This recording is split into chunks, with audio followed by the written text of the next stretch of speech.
session. And Libby, I don't think there's any.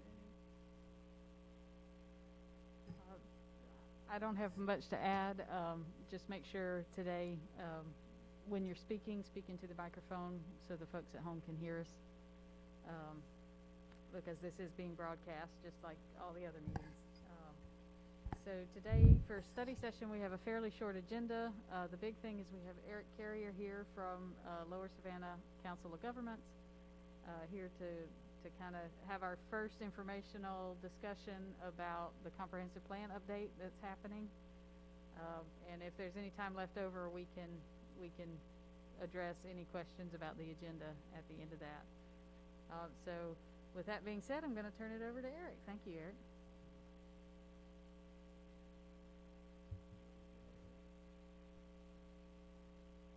Good evening, everyone. My name is Eric Carrier, and I'm a planner with the Lower Savannah Council of Governments.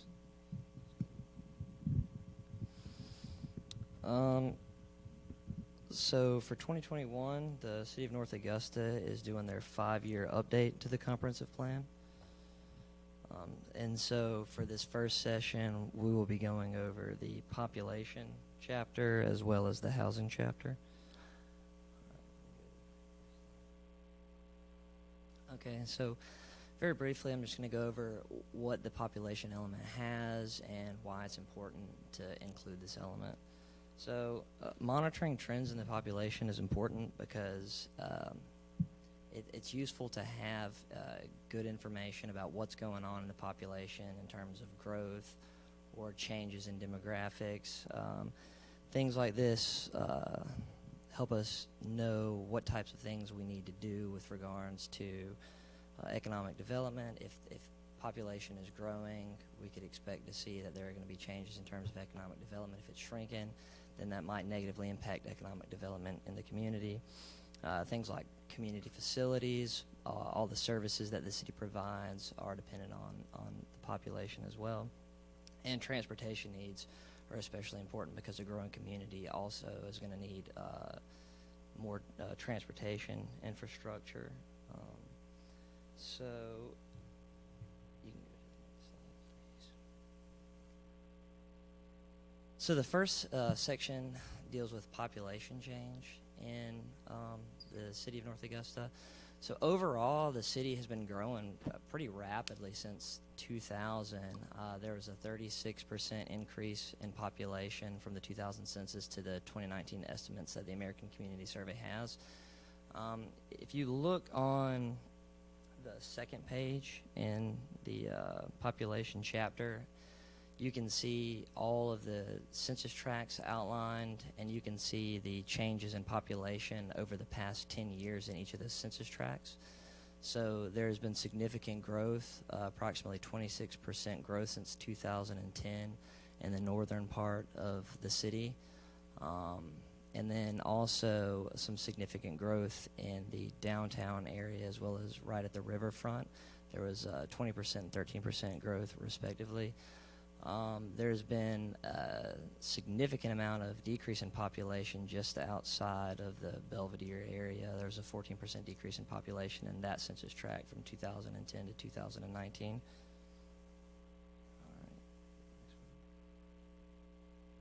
So on the next slide, you can see the population density for the city of North Augusta. And population density is just a measure of the number of people per square mile in the area. So all you do is you just divide the number of individuals in that area per square, and then divide that by the number of square miles.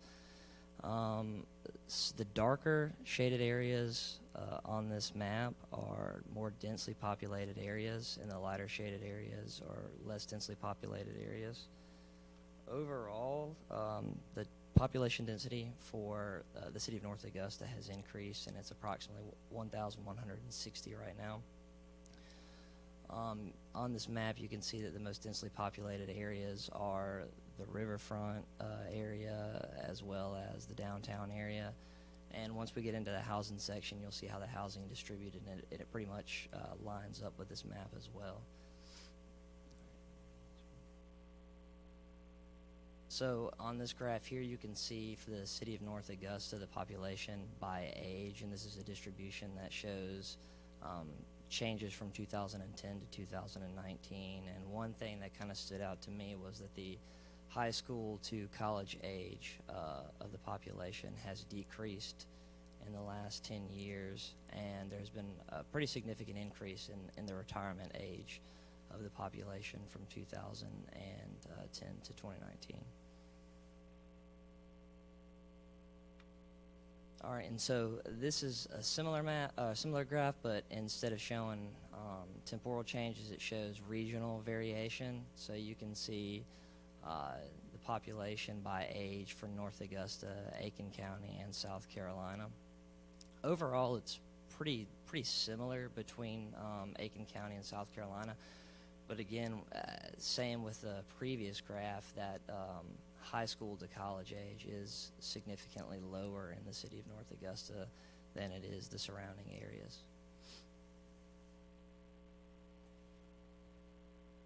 All right, and so the next section deals with the demographics, race and ethnicity for the city of North Augusta. Overall, there's a higher population of whites in the city of North Augusta, a lower population of minorities. From 2010 to 2019, there was a 2.6% increase in the white population and a 1.8% decrease in the black or African American population. The way that this all comes from the Census's American Community Survey estimates that they do annually, and when they report race and ethnicity, they consider Hispanic as an ethnicity, not a race. So you could actually report yourself as being white and Hispanic. So that's why if you look on there and add up all the percentages there, it's not going to add up to 100, because Hispanic, some people could consider themselves white and Hispanic or black and Hispanic. All right. Educational attainment in North Augusta is relatively high compared to the surrounding area. The number of individuals who have a bachelor's degree or higher has increased by approximately 4.5% in the past 10 years.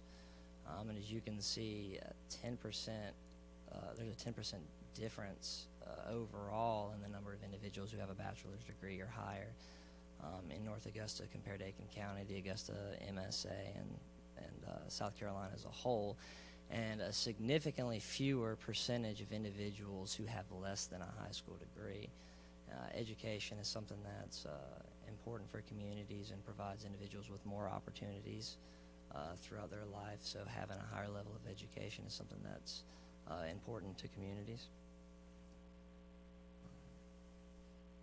The next slide looks at household income. Overall, the city of North Augusta is more affluent than the surrounding area. The median household income for North Augusta is approximately $59,000, and for Aiken County it's approximately $51,000. And median household income is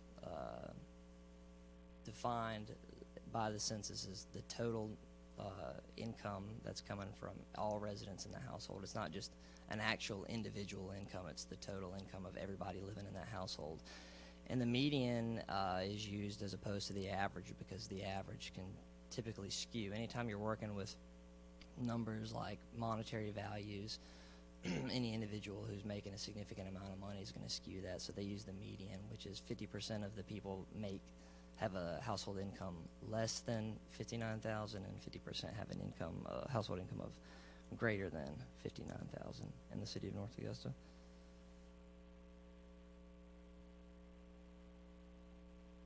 And so here you can see the distribution of median household income by census tract. And so each of the sections there represents the different census tracts and their median household income. The darker shaded areas are higher median household incomes, and the lighter shaded areas are the lower household incomes. So you can see this sort of matches up too with the housing distribution. You can see the western portion and northern portions of the city have higher median household incomes than the more eastern portions and southern portions of the city. And some of this too, part of the census tracts aren't shown, so I actually just cropped out the city of North Augusta from this. So these census tracts, some of them are kind of big, so they might actually be showing data from people who aren't actually living in the city, but this is as narrow as you could get it to go for the census. They don't really go. They do blocks. They have census blocks, but they don't actually have data available for 2019 for this type of data. And so the next element that we'll be looking at is the housing. Overall, what we're looking at is the trends in housing, also housing stock and availability, considering what the future housing needs of the city of North Augusta are, as well as how affordable housing is compared to other areas in the region.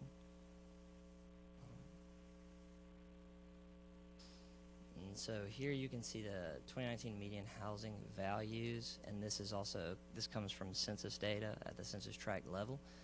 And so these are the median estimated housing values for these particular census tracts. And you can see in the northern portion as well as the western portion that the housing values are higher, and then as you move further east of the city, they get lower.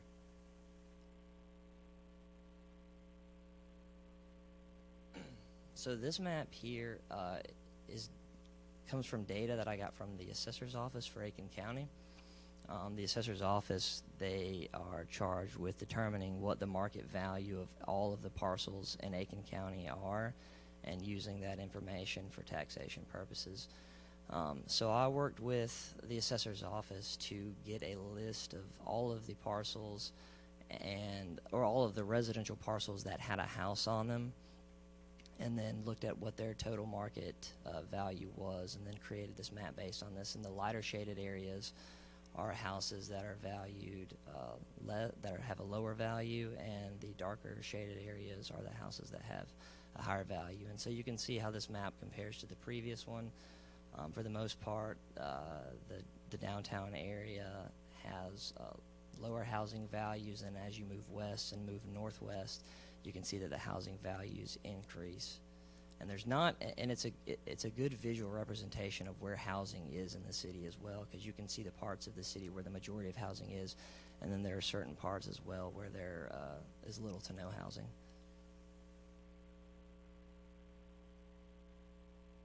And so this graph here shows housing value changes across time for North Augusta, Aiken County, Augusta, the Metropolitan Statistical Area, and South Carolina. Back in 2008, there was a significant decrease in housing values. North Augusta really wasn't as affected by that as a lot of the surrounding areas, but you can see now there's been significant recovery from that, and there's been a continuous increase in the total market value of residential property in North Augusta. And I would imagine, this only goes up to 2019, but I would imagine as you get up into 2020 and 2021, that increased significantly because the housing market has increased significantly. There's a higher demand for housing now, and that's driving the price of houses up.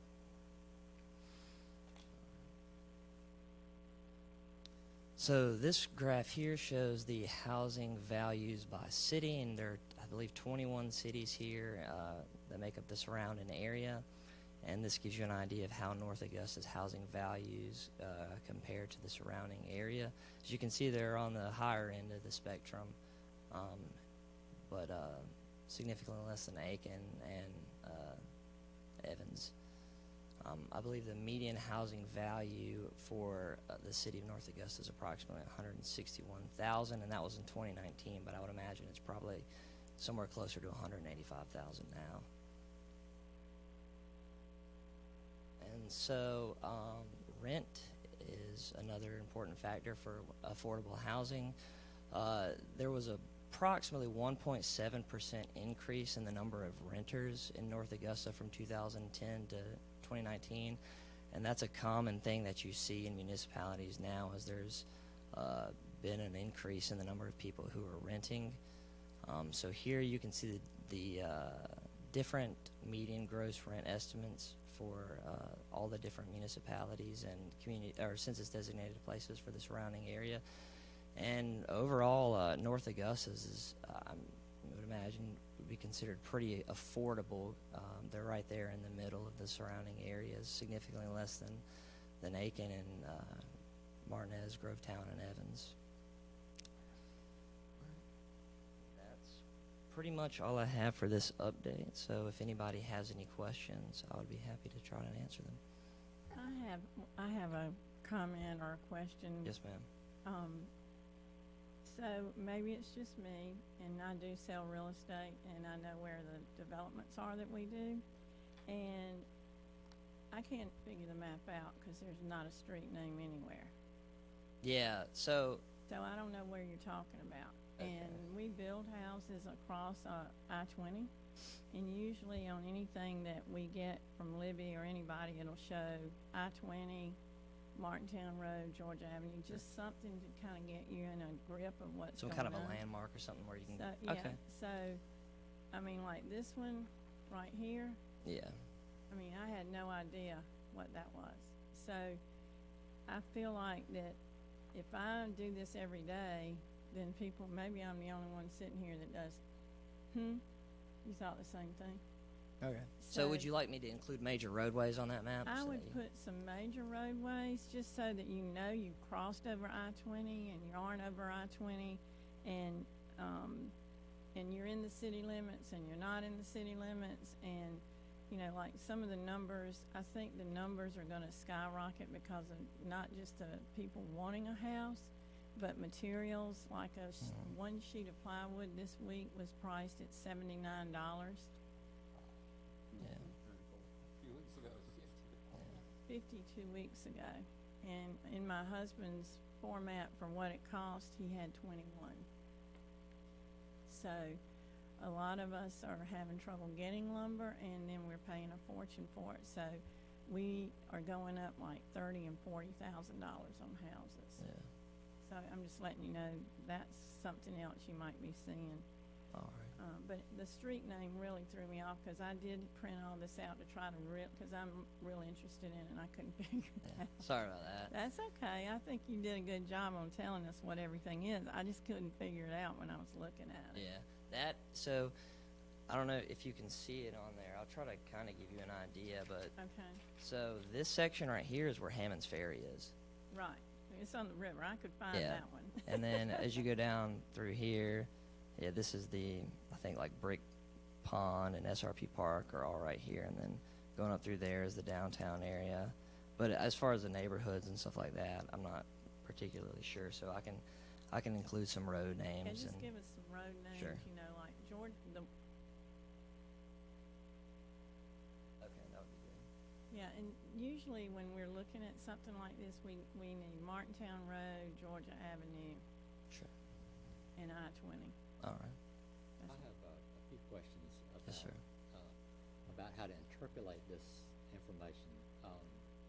First off, when I looked through it and read chapter 2, it was on income, housing, and whatnot, and it looked like to me that all in all, North Augusta is in pretty good shape. But then when you look at these maps about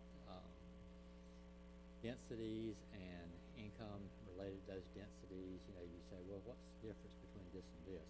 And I know that North Augusta has a lot of areas that are not incorporated into the city.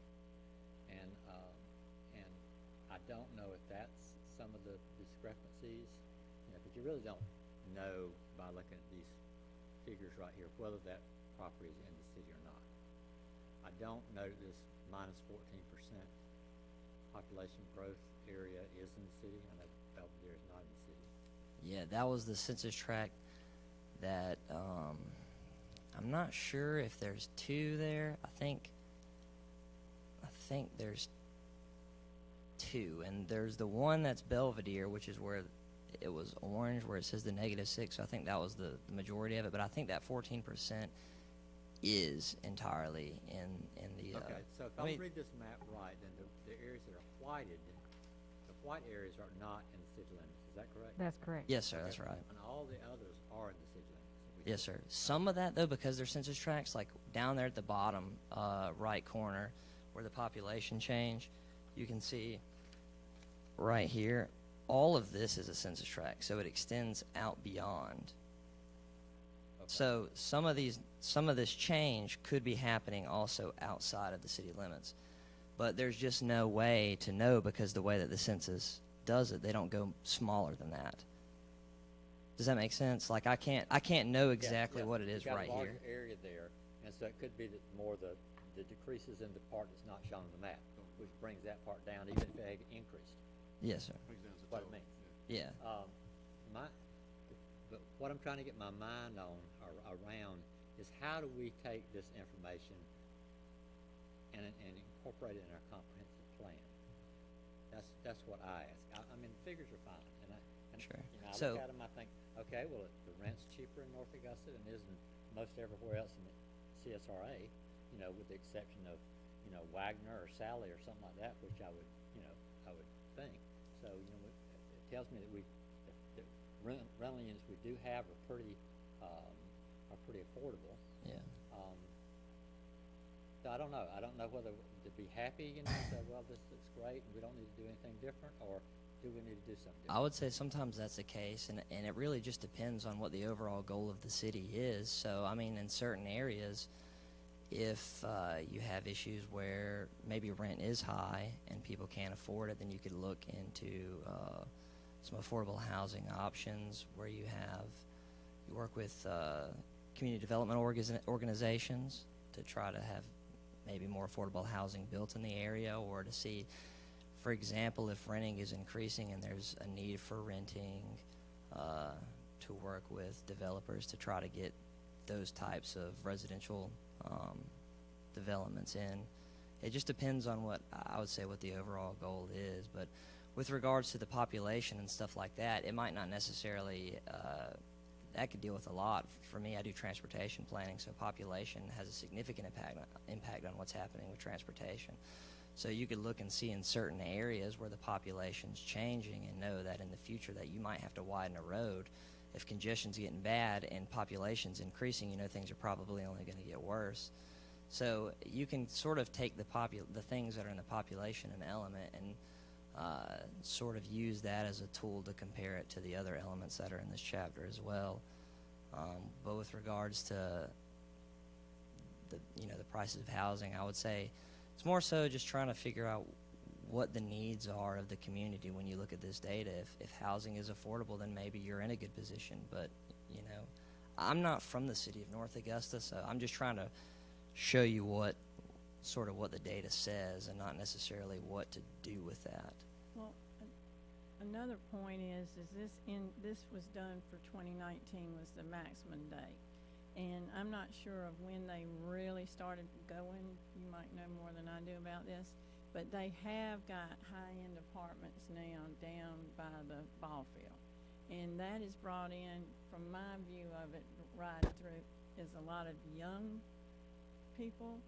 And that rent, I was told, is $1,700 a month.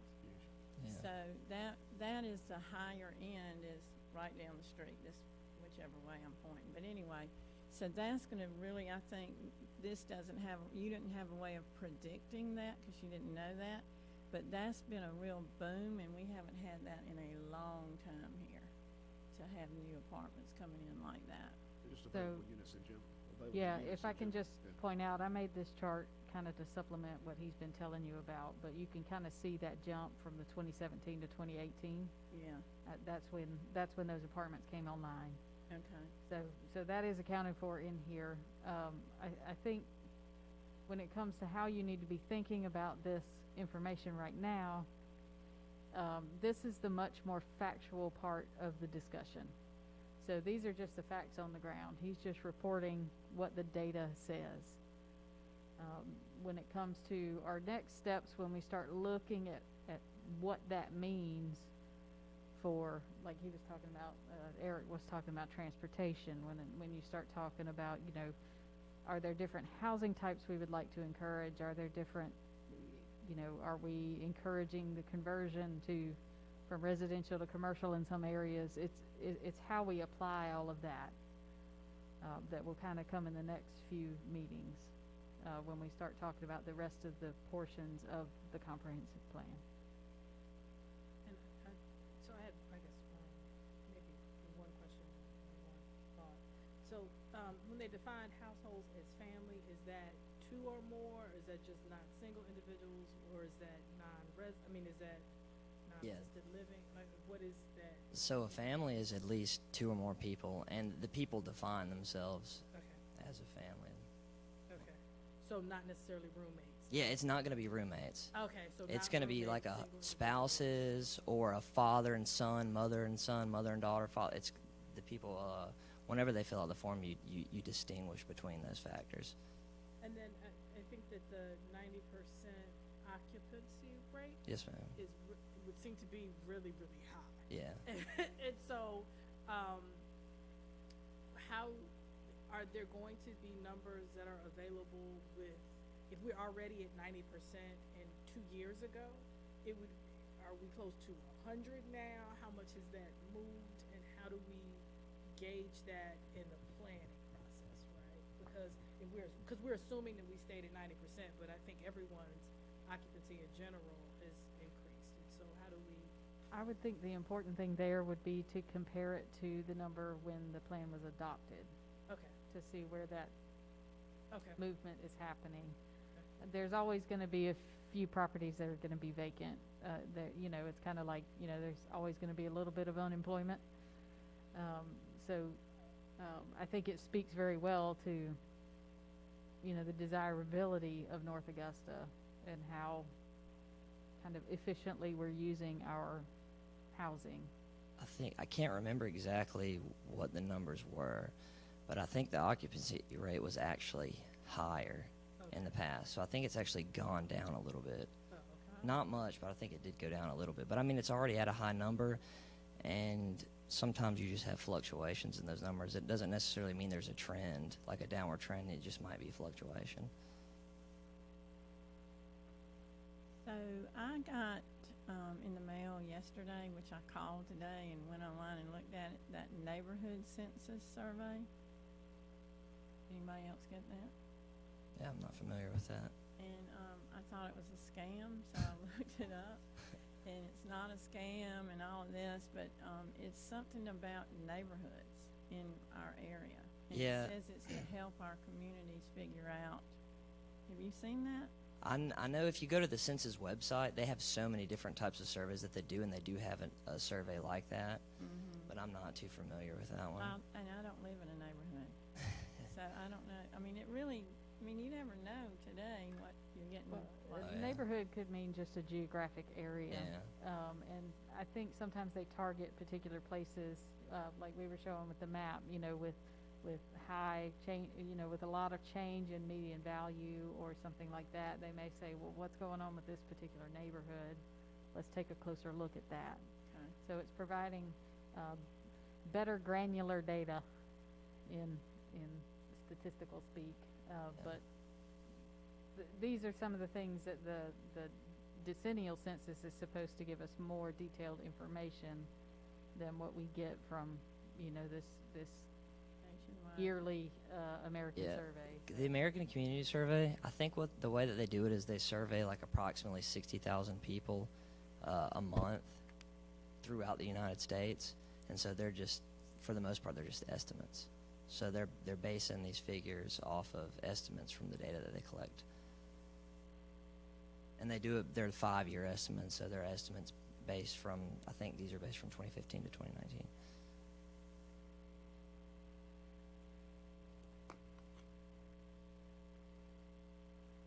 Anybody else have any questions or comments?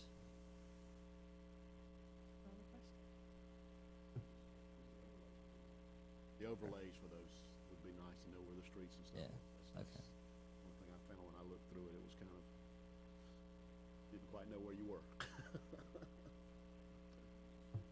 that's the only thing I can add.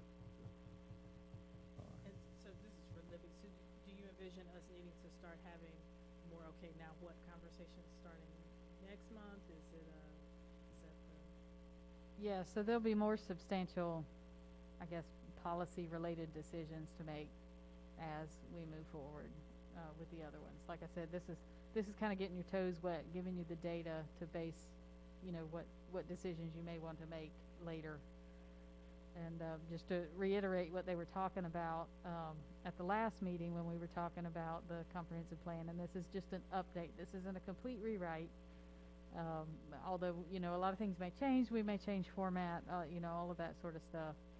But this is an update just to make sure that we are still on track for what we plan to do when we first pass the comprehensive plan.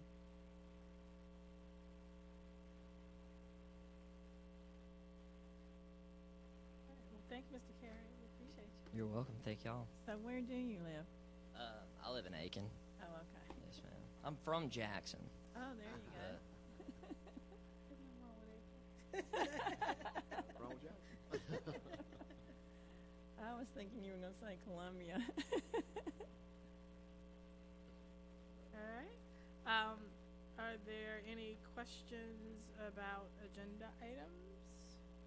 Any clarification needed on anything? Well, Thank you. I guess we need to kind of talk about this letter we've got here in front of us. I mean, I didn't anticipate any controversy, you know, with the two items on the agenda, but controversy. Well, so, Areas have problems forever. Well, I know, it's always gonna have problems, but, I mean, has Tom already reviewed this,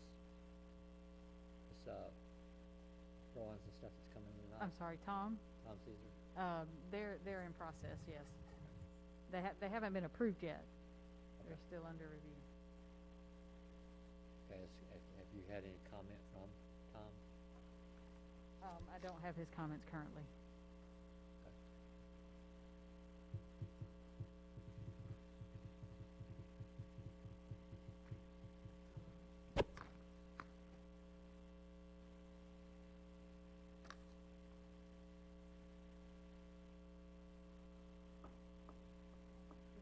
is there any other concern? I guess just when we end, we'll give everybody enough time to really read through these carefully.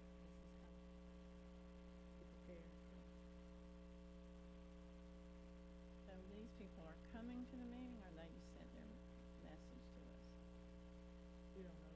Well, I know they've sent the comments that you have in front of you, and we can read those out during the meeting if you want me to, at the chair's discretion.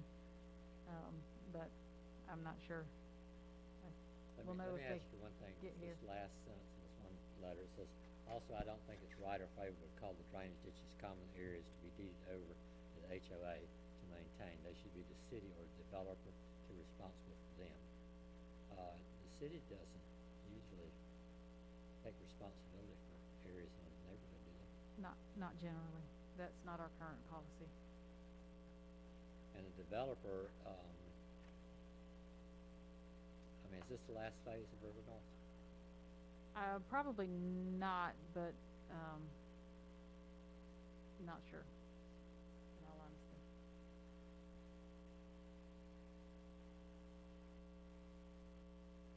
All right. Are there any other questions? And we can, in the study session, give everybody a few minutes to read and to. All right. All right. There are no other questions. For those of you online, we'll be back to start at 7 o'clock with the planning meeting. Thank you.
Good evening, everyone, and thank you all for joining us for our May 20th, 2021 North Augusta Planning Commission meeting. All right, so if we could have roll call, Commissioner, if you could start. Joanne Mackey. Larry Watts. Christine Crawford. Lynn Carter. Bob Clark. All right. Thank you.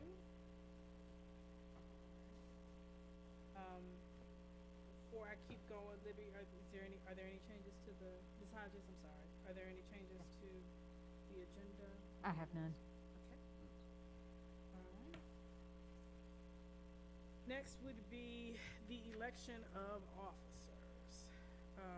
So as you all know, our previous chair is now Mayor Britton Williams, and so as vice chair, I'm currently acting as chair of the planning commission.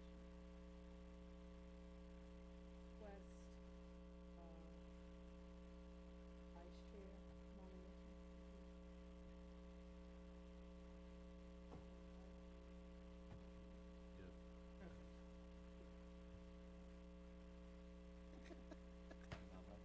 I make the motion that we nominate Christine Crawford, new chairman of the Planning Commission, City of North Augusta. Second. Moved and seconded. All those in favor, say aye. Aye. Opposed? All right, so now we could, open for nominations, for vice chair, please. For volunteers, or is I think Lynn would do a good job. I'd like to nominate Joanne Mackey as vice chair of the Planning Commission, City of North Augusta. You don't wanna do it. I'll beat you to it. Can I get a second? Let's see if Joan. I'll do it, but you need to be here every week. All right, so it's been moved, do I have a second? Second. All those in favor of Commissioner Joanne Mackey serving as vice chair, please say aye. Aye. Aye. Aye. All right. Thank you, Vice Chair.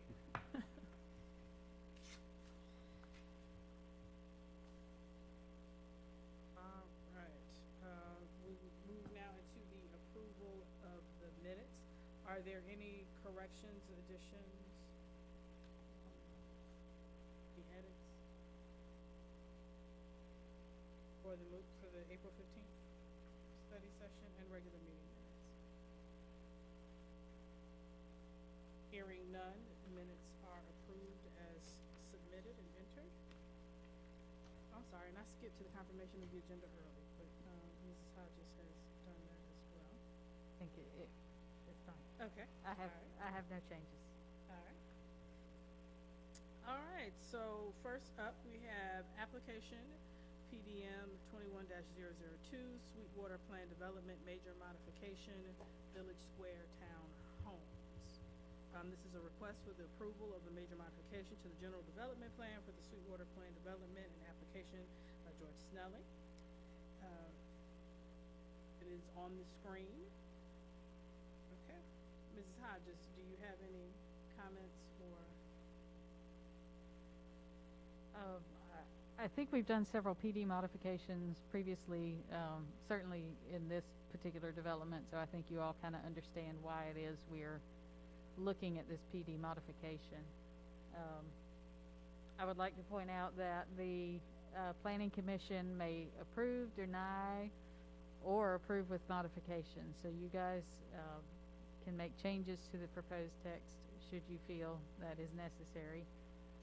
Staff has provided our recommendation for the changes to the PDM, and I believe we have a couple of representatives for Mr. Snelling here tonight if you have any particular questions. Okay, so before we could get that, are there any, do commissioners have any questions for Mrs. Hodges? And as you come forward, if you could please give us your name and address. Company. Could you speak into the, thank you. Sure. Charles Hall with Halford Branch and Company, 1005 Broad Street, Suite 200, Augusta, Georgia, 30901.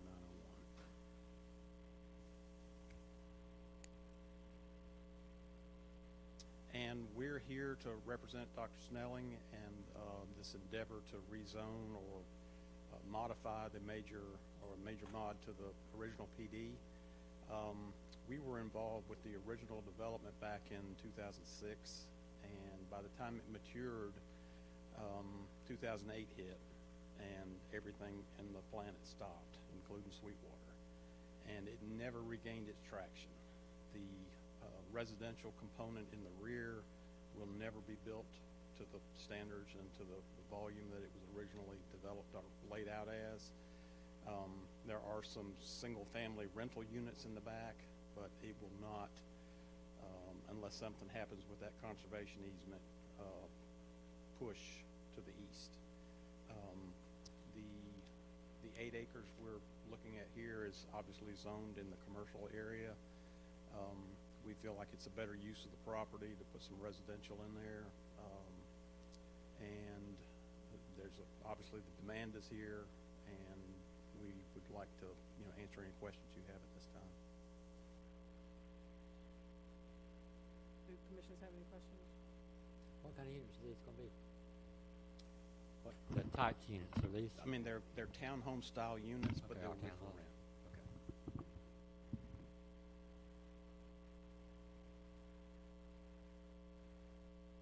We exceed the North Augusta Development Code for open space. There's really nothing on the property right now in terms of vegetation except for the waist-high grass that's out there. And it was, I believe, graded with the original property some years ago. So our goal would be to green up some of the areas to create a central park, formal playground, and again, what we did, we backed in the requirements from the development code, and we exceed that by 5 or 6%.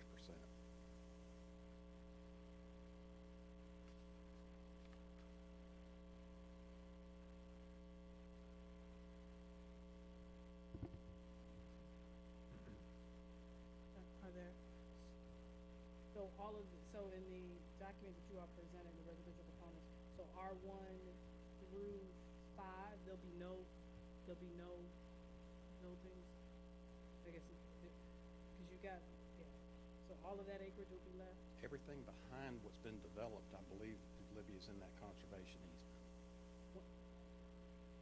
I'm gonna see if we have a map of that right quick. Okay, because I guess looking from the supplemental documents, it only looks as if R7 and R8 are proposed for units, and it may be R6, so Rs 1 through 5 are not.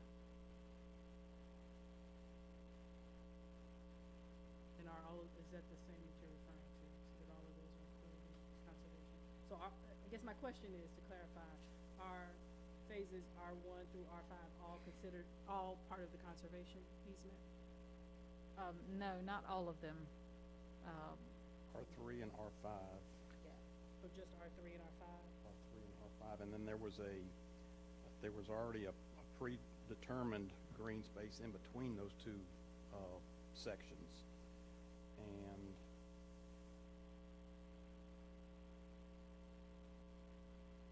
So in some of the staff analysis, we provide the change in the residential units.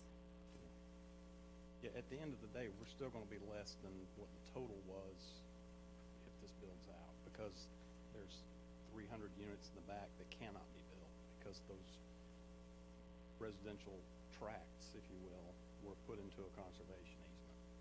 The bulk of the residential was east of the pipeline. Matter of fact, all of the residential was east of the pipeline with the exception of flex units, we call them, sort of a live-work thing. Bottom line is, I think a really, So, point of order, so I need to ask you to step up and give your name, and and I need to make sure that everyone has finished asking Mr. Hall questions first. I was just gonna, George Snelling, I'm the owner. Let me make sure, everybody, any other questions? He's the Oh. only. Okay, no, I just wanna make sure we all, okay, go ahead, thank you. I was just gonna clarify a point there. Basically, I bought this property a couple of years ago. I was gonna do a self-storage, which had been pre-approved for, and another storage was started on the other side of the road. So we're trying to figure out maybe what to do with the land. And we've had several parcels in here over the years that have been sitting there since '07, 14 years, and have never been built out commercially. And the reason for that is the demand is only so much, and I own a lot of commercial property, as you may or may not know, but the demand is, and we pitched it to all kind of people to try to come in, TJ Maxx, Ross, that kind of thing. The density is just not quite there for the bigger, companies to come in and do a retail thing. So we're trying to figure out something that would be applicable to the community, that would have a good impact. And so we said, hey, we've got 110 rental units in the rear of Walmart, which this property kind of abuts up to. And we said, hey, and I think 76 more units, Libby, is that correct, are being built adjacent to that property. So why not perhaps convert this into a residential type development, since we're not getting a lot of contraction on commercial. So that's kind of what we're trying to do here, bottom line. Now, these units, they're not gonna be rental units, are they? They're gonna be sold? They would be sold, that is correct. So, just to be clear, and I'm asking this too of Ms. Hodges, but on page 5, it said permitted, underlined and highlighted, that it had to be a flex unit and all of that. That's been stricken, right? That has nothing to do with them, right? That is what they are, that is what is currently in the PD and what we have to modify. So if you look further back in your materials, Yeah. towards the back, there are several versions Yeah, I saw that. I have that on Request. page 7. back at the very end of your packet. Originally, there was 850 Right. units approved for this entire 300-acre thing. Right. So I think what staff was trying to point out with the staff report is this area was designated for commercial, and it would not permit residential. So we have to do the modification in order to allow that. Right. That's all we're Which saying. I don't have a problem with that, but I just wanted to make sure that we were not making him do that line. So we're getting ready to take that away, right? The original development was planned for 850 residential units plus 100 flex units, as Libby said. And I think at the moment we only have maybe 250 units on the ground or being built at this time. So we're way under. And like Charlie says, we've got a conservation easement that was done in the back. So a lot of the land is never going to be utilized no matter what. So that we're way under the original prescribed amount, Right. as I understand it. Sorry. So was that your question, or was your question about the language that we needed to change? Well, I was just making sure that on page 5 it had said that was what was permitted and that we were getting ready to strike that if possible or whatever. In the staff report on pages 4 and 5, Mm-hmm. and part of 6, actually 4 and 5 are the ones that show what the PD currently says. Right. I've read all of that. Yeah, so the last 2 pages in your packet are the recommendations for the actual change. Right. Just making sure.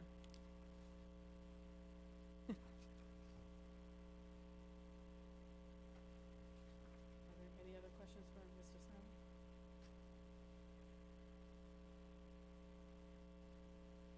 Is there anyone else representing who would like to speak? All right. Are there any comments or, Ms. Hodges, have you received any feedback from the public? The applicant sent an email late this afternoon with some additional information. Did you bring any copies with you? Copies. This was just a little schematic. Sorry. On just. Oh, wait, you need to ask if you can approach, please. Thank you. Yes, please.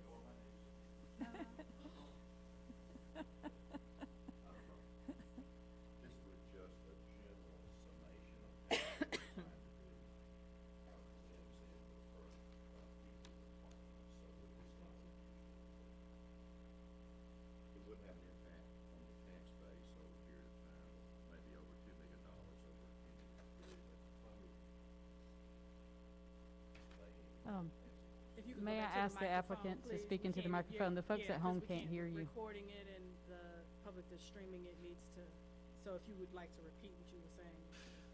This is just a summary of how we feel like the redevelopment would impact North Augusta. We feel like it would be positive in the fact that we've got the Generac plant going down the road about 8 miles with 1,200 employees. We certainly have a lack of housing units, I think, generally all over the CSRA. And we would certainly have a tax impact as opposed to the land laying there for another 14 years. It's been 14 years undeveloped. And perhaps it would be, better at this time to go ahead and develop it and, get some taxes on the book and do a project that would be beneficial for people coming into the community. That's the gist of what we have.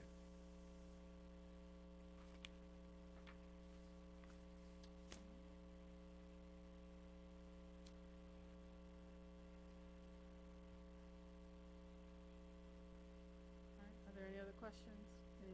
You all need a few minutes to read through the summary information. But this, you received. could I ask one question?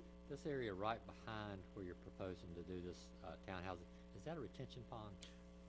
Yes, sir. It's a common area retention pond that goes for all the commercial property, I believe, Charlie. There's a pond to the right and obviously to the left there. That small rectangular piece is also a detention pond.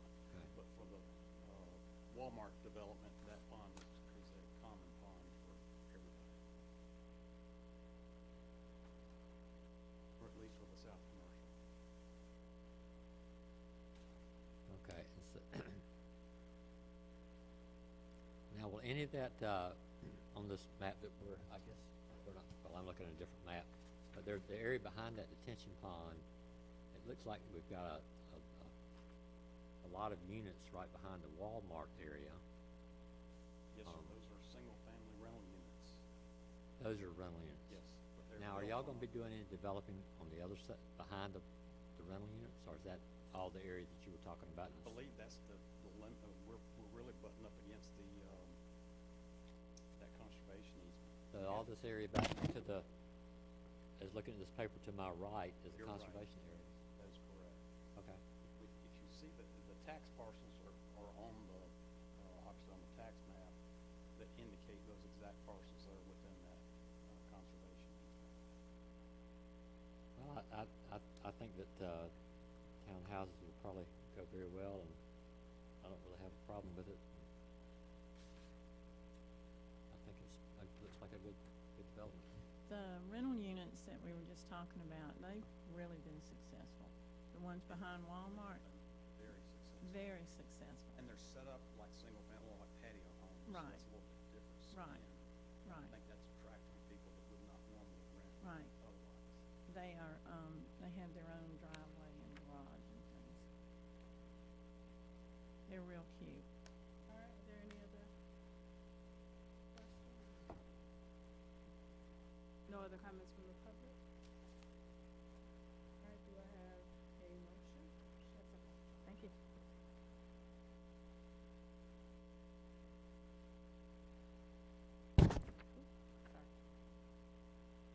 Any other discussion?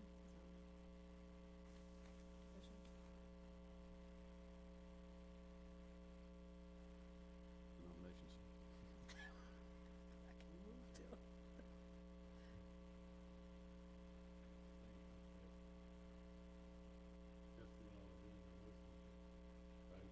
Okay, Ms. Hey, I guess, can we see the, I don't know if it's possible for you to put the text changes that staff recommended, or if we just need to say, with staff changes, with the changes as recommended by staff, if that's sufficient in the motion? Is that?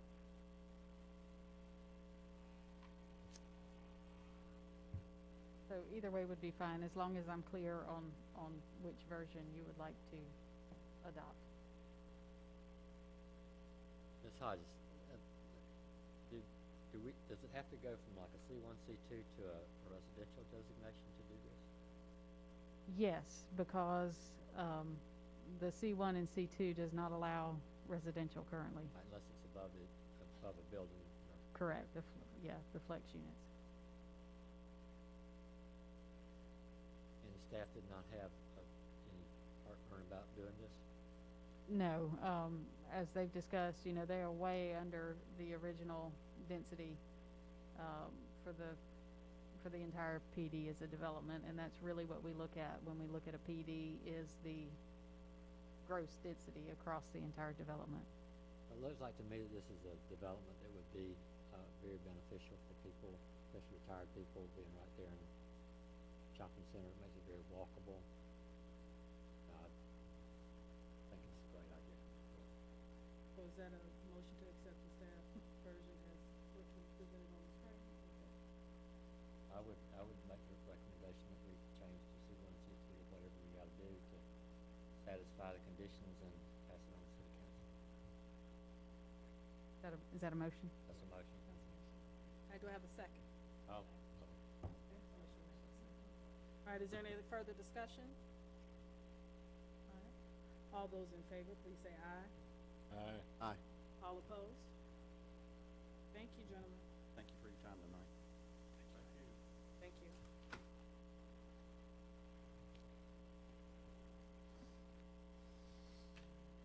All right. We are on to application PP 20-010 River North Phase 4.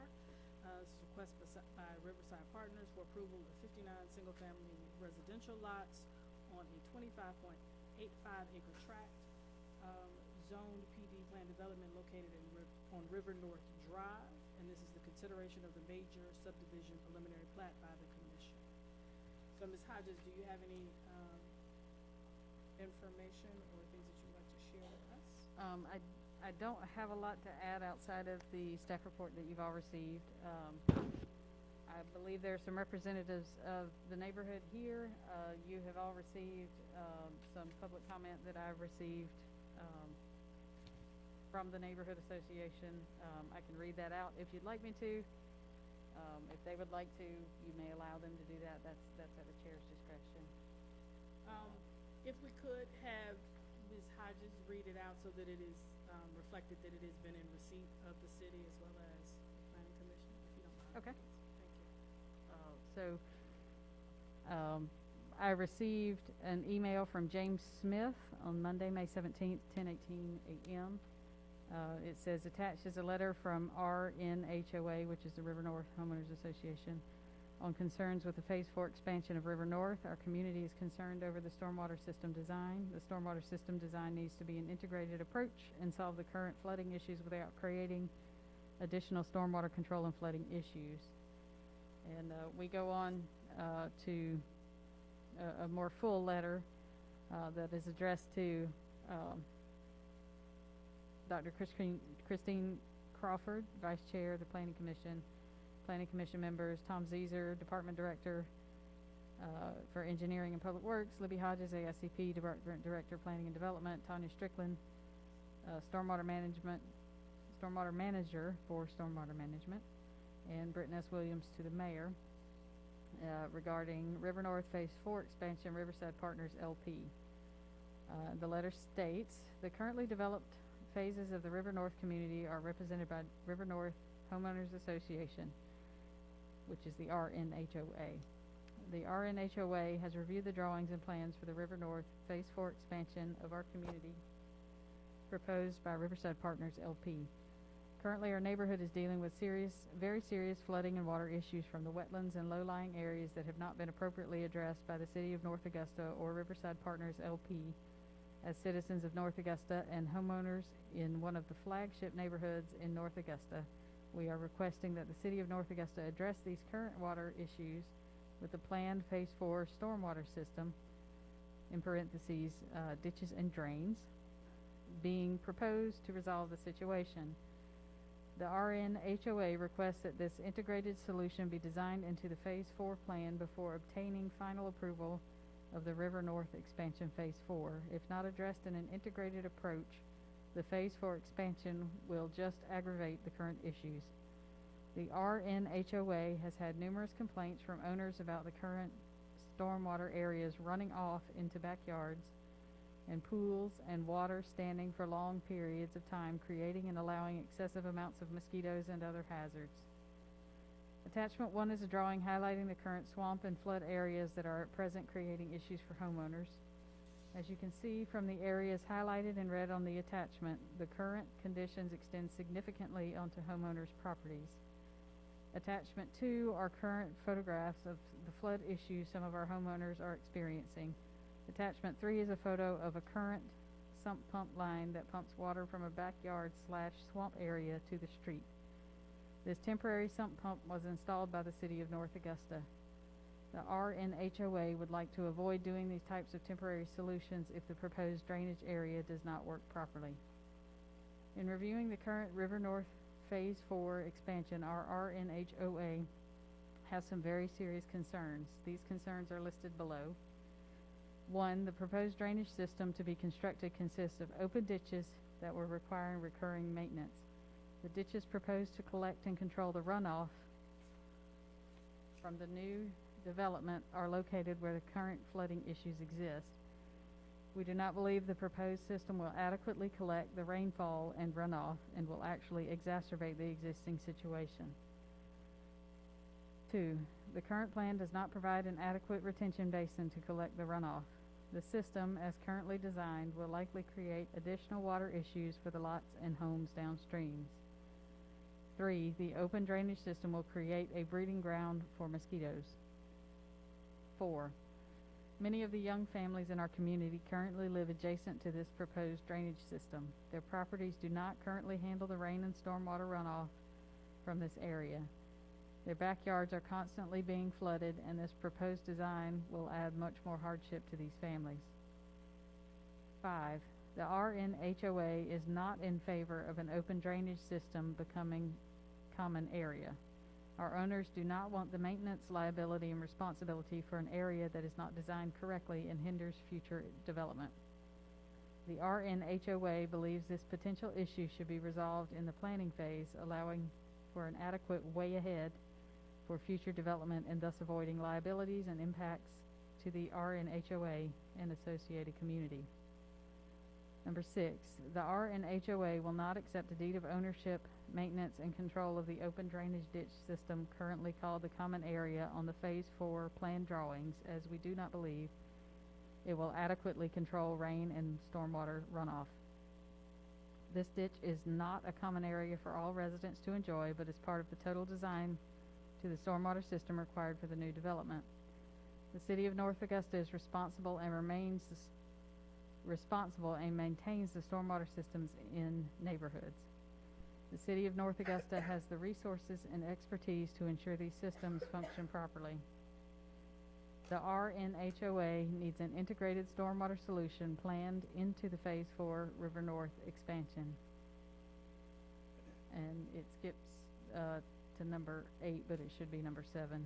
The RNHOA would prefer to transfer all of the stormwater ditch area in Phase 4, noted as common area, to the City of North Augusta. Our community and the RNHOA are not experts in stormwater system collection or maintenance. This responsibility needs to remain with the City of North Augusta.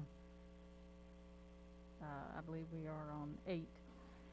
The RNHOA believes that the system as designed will create a negative impact on property values within River North, resulting from the unappealing aesthetics of open ditch drainage systems and the health and environmental standards resulting from standing water and mosquitoes. RNHOA would propose that a more substantially engineered system appropriately designed to collect and control the rain and stormwater be incorporated into the expansion as follows. 1, the RNHOA believes the stormwater system should be a series of collection drains and underground piping designed to accommodate a large area. 2, the water should be controlled and displaced into an area that will drain in a short period of time without creating additional health or environmental hazards. 3, the RNHOA requests the opportunity to review, comment, and provide input into the proposed stormwater solution. 4, the RNHOA would like for the City of North Augusta to review and approve the final integrated stormwater system design. 5, the RNHOA requests that the Planning Commission not approve the current River North Phase 4 plan until this floodwater rain and runoff issue has been properly resolved. The RNHOA appreciates the opportunity to provide comments and further appreciates the Commission considering our position. Sincerely, RNHOA Board of Directors, 165 River North Drive. J. Hill, President. W. Mullis, Member. D. Peters, Member. R. Burns, Member. T. Sims, Member. J. Smith, Member. L. Ball, Member. S. Kuntz, Member. And T. Jeffords, Associate Member. Thank you, Ms. Hodges. Are there any questions for Ms. Hodges? I believe we had one more email from Oh, okay, I'm sorry. someone else. Oh, we did, thank you.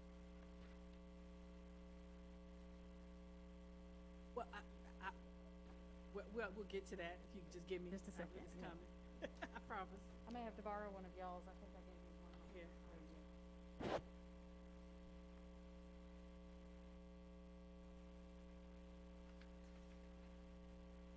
I also received an email this afternoon at 4:45 p.m. From Mr. Jim Newman on Altamaha Drive, stating, I have concerns regarding the stormwater runoff and stormwater drainage system design. First, it looks too flat and narrow. Also, it takes and dumps all the water in a low area already subject to flooding when it rains, and what's going to happen when people build on lots 52, 53, and 54 before it crosses River North Drive. All the new water goes to area behind Altamaha Drive, which has been known to flood for years. Also, I don't think it's right or favorable to call the drainage ditches common areas to be deeded over to the HOA to maintain. They should be the city or the developer to be responsive for them. That's it. Thank you. All right. Is there a representative from Riverside Partners to come forward? And just so that you know that the public comments will be after. You're welcome. And again, if you could please give us your name and address, and that is for everyone that steps to the microphone, please. Good evening. I'm Carl Sanders. I'm the general partner for Riverside Partners. All right, and your address, Mr. Sanders? Pardon me? Your address, please? My address Yes. is 2506 Henry Street, Augusta, Georgia, 30904. All right, thank you, Mr. Sanders. Yes, ma'am. Go ahead. Would you like to share, like for us to know about this request? Well, I think most of the issues that were outlined in the emails that were written and comments made by the homeowners are probably more engineering oriented. I will say that the plan that we're presenting today is representative precisely of the PUD plan that was submitted and approved in 1994. There are no variances from what was initially submitted. I am aware of periodic drainage issues, but I think the majority of the drainage issues that we encounter are as a result of when the river flows are excessively high and when I believe it's the Corps of Engineers who's responsible for the management of Clark Hill Dam and the dams above that. But when they reach a level that is beyond their pool, they tend to open the majority, if not all, of the floodgates that they operate. When that occurs, we have a flow of water that comes down the river that really defeats the purpose somewhat of the drainage systems, because the water, rather than flowing downstream in the river, it ends up inundating the storm drain systems and going up into the storm drain systems in the area that Mr. Newman mentioned on Altamaha Drive, and on 2 or 3 occasions that I recall where there was flooding down at the end of Altamaha Drive. That is an area where there is really little to no bank, and that drainage area that was referenced behind Altamaha becomes inundated for a period of several days before it recedes. Now, the only other, and also several houses on River North Drive, and I might say, I don't know Mr. Smith's address, but pretty much across the street from his home and 2 or 3 houses there is a natural swale there that when that river event occurs and the water inundates the storm drain system, it backs up through that storm drain system into a low area there. I think I would like Mark Green, who represents me from James D. Swift and Associates. I believe Mark can explain better the steps we've taken to try to remedy that event. Naturally, we don't have any control over the amount of rainfall or the accumulation of water that occurs upstream, either in Clark Hill or Russell or Hartwell. All of that eventually finds its way down the river basin. So with that, if you have specific questions about what we are doing to try to address these issues, I would ask that you allow Mr. Green to try to address those. And I'll be happy to answer any questions that you might have of me, either now or after Mr. Green addresses these issues with you. Are there any questions for Mr. Sanders from any of the commissioners?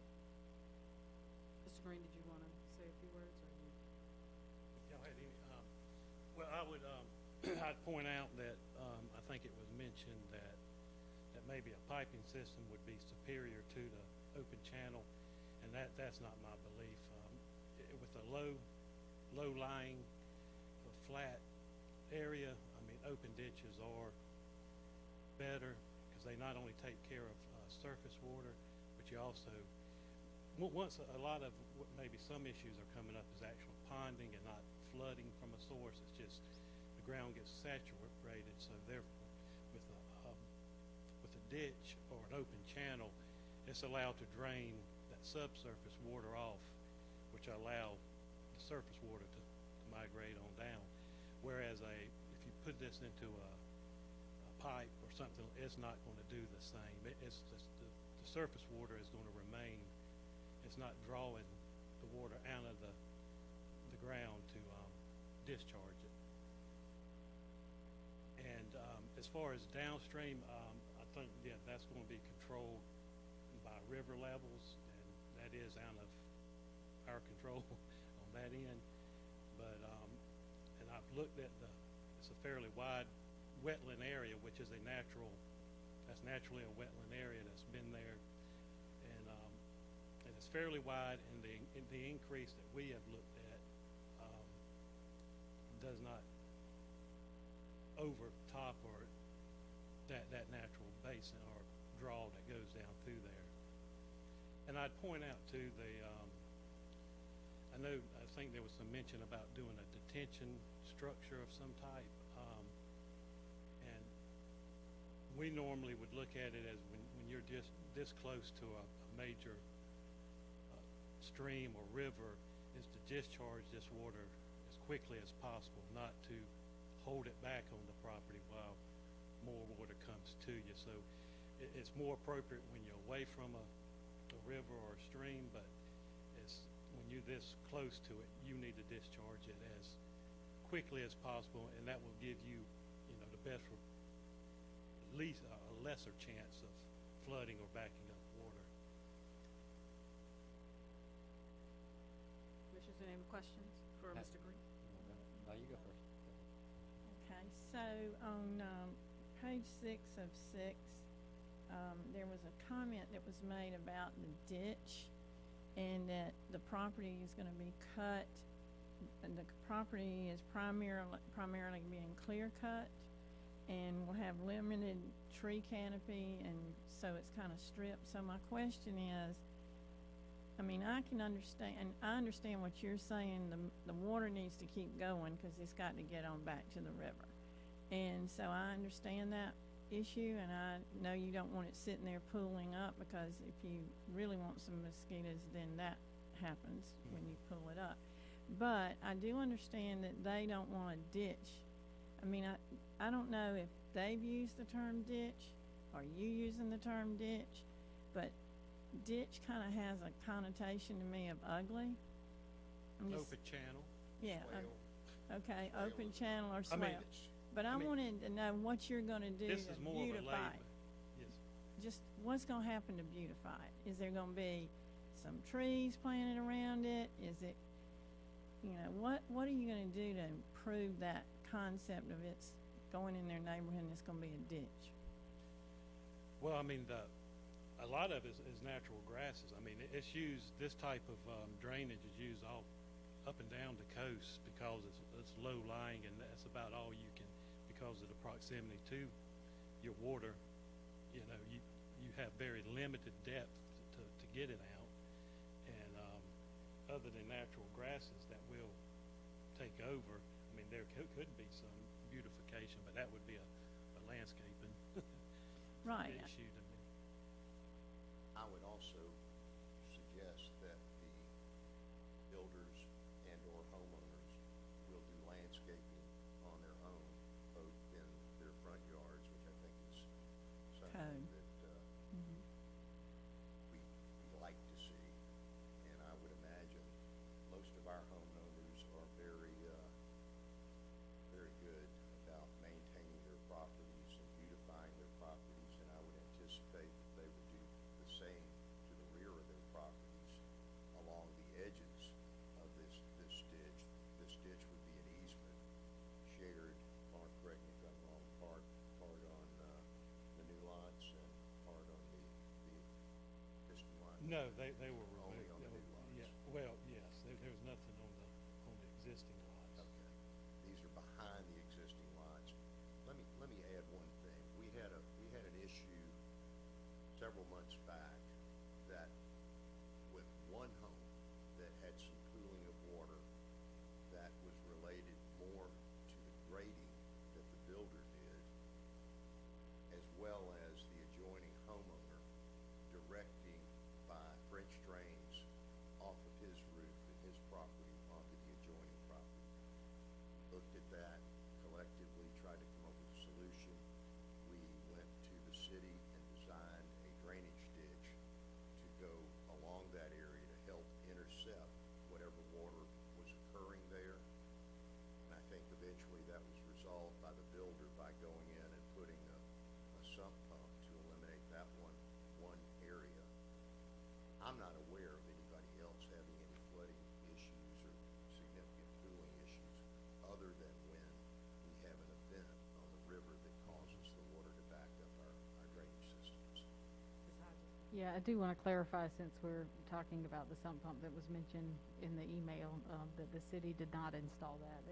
As he stated, it was done by the builder, or a private entity.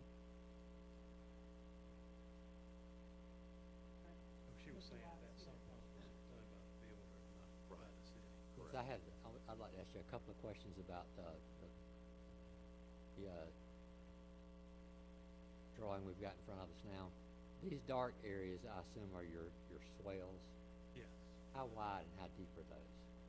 Well, they're typical, the bottom I have them fairly wide, about 4 foot wide, and they're gonna vary from maybe the upper end a couple of feet to down to maybe 3 to 4 feet at the bottom end. And what kind of a slope are you gonna have on these?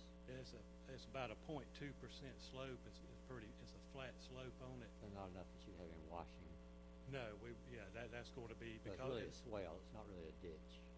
yeah, well, no, it's not I wouldn't call it a typical, like you would say, as a roadside ditch because the slopes are going to be laid back with a wider bottom, and so you're going to have and that's Typically cut part of with the lawnmower? yes, Okay. A lawnmower. yeah. The 3 to 1 slope is typically that's enough that they can do on. So these are gonna be more of a slope than that. And well, I mean, you could. I mean, I know I've seen places where you have the natural grasses. If you get the right, that's not. To me, if you think of kind of a coastal kind of natural grasses that grow up in it, is beneficial to your water quality and other thing as a filter. It will have to be maintained. yeah, cutting, Y'all- you know, certain periods, but not, I wouldn't say you cutting it every week or, you know, anything. Y'all go like back that. and grass these areas? Do we go back? Yes, when you, after you create these swales, do y'all go back and grass them? Yeah, they would be, grass for soil erosion, the stabilization. But I think what you'll find, a lot of these is, the natural would tend to take over because they're most suitable in that area. Okay. Now, it looks like to me that there's, it comes out down, where that north symbol is showing, it goes right across the road there and goes out. Does that ditch also continue, or does it go underground there? It looks Now, like that's right up at the top over yonder, over to the. That's the upper end of it. Oh, that's the upper end of it? Yeah, it's draining down this way and the wetland area goes out that way, and then it just kind of hooks around into the river, that wetland Okay, between so the river is Altima not Hall. that way, the river's down this way? Yeah. Yes. Yes. Okay. Yeah, this is actually wetlands above it. That's what you see the squiggly up there. Oh, It's that's all actually- wetlands up there, okay. Yeah, that's up, So that's actually coming down this way, yes, sir. and then does it dump into the street and get taken? No, up by the there's a street drain? culvert under the, River North Drive right there, so it would be piped under that into the, wetland area that. Here's a pointer. Okay.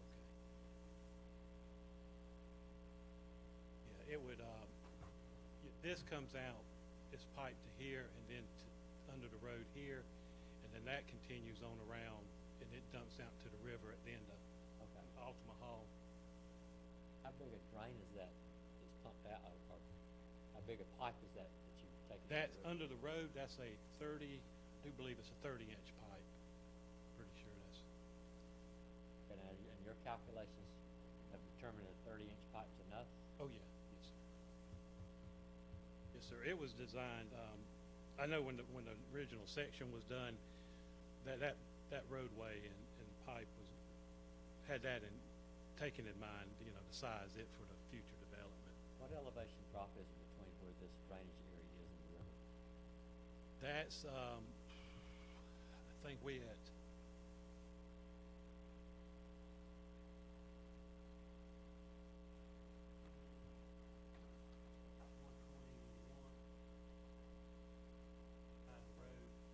and I believe from there down, it's, I think it depends on the water level, but maybe 116 maybe is the regular, 5 or 6 feet? probably is. Okay. And how often does it back up in those pipes? Is that a fairly common occurrence? Not that I mean, I'm not, yeah, I hadn't watched it over time. I mean, that's, I mean, I do know that it will, and I know when the river, when they have raised that river up, I mean, it's gonna back up. Public safety would know, and I've witnessed Sheriff Hunt and others down there when we have had a flooding event, and to the best of my knowledge, probably only happens here, maybe twice, or maybe once a year or so. And all of this engineering that you've done will go through the city engineering department? Yes. There. I've got their comments, yes. And it'll go to DHEC. I have to get a stormwater permit through DHEC, so we get approval from North Augusta, and then it goes through DHEC, and then they sign off on it. Thank you, that's all I have. Any other questions? I have another question. The houses that are already being built and that go all the way to the back, take a little left, and you go on around, and then you can see the house. For the back of the property, I'm sorry, I don't hear real well. The properties that are already being built as we speak, the new homes. So I noticed that they all have these little squares underneath the house instead of like a vent like you have on your house, a Blowout. little blowout vent. They all have little blowout squares. Right. And that is to respond to what's already happening. It's for the flood, yeah, under the flood it's required building, and that's in the building code, they're required to have flood vents Okay. in that area. Okay, so somebody already said it floods. Oh, yeah, Because they made them yes, have. they have to build by the FEMA flood codes is in y'all's ordinance. Right. And so we already have those, so we know that there's been some flooding sometime along the way. The entire property is in the floodway. Yeah, The floodplain. Quite naturally, when it's right there at a river right, basin. right, I understand. Anybody buying a property in that And they pay flood realizes insurance. that they're buying in the Yes. floodplain, and they have to buy flood insurance. Right, that's what thereby okay. recognizing there is theoretically a 1% chance that you're gonna have a flood event.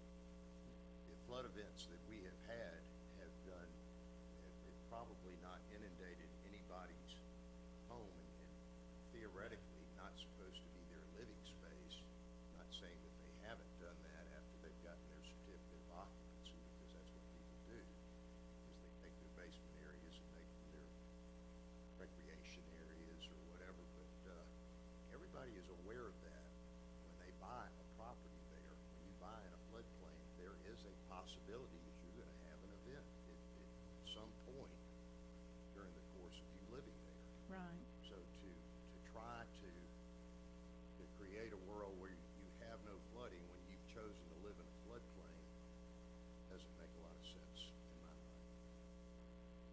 well, I mean, I don't wanna pound this to death, and I understand your concept, and we should use the word swale instead of a ditch, but, I mean, I can understand their concern for having something open, and it's hard to, picture that, but I will say to those that are here, my experience with Tanya is she will drive it crazy till she gets it.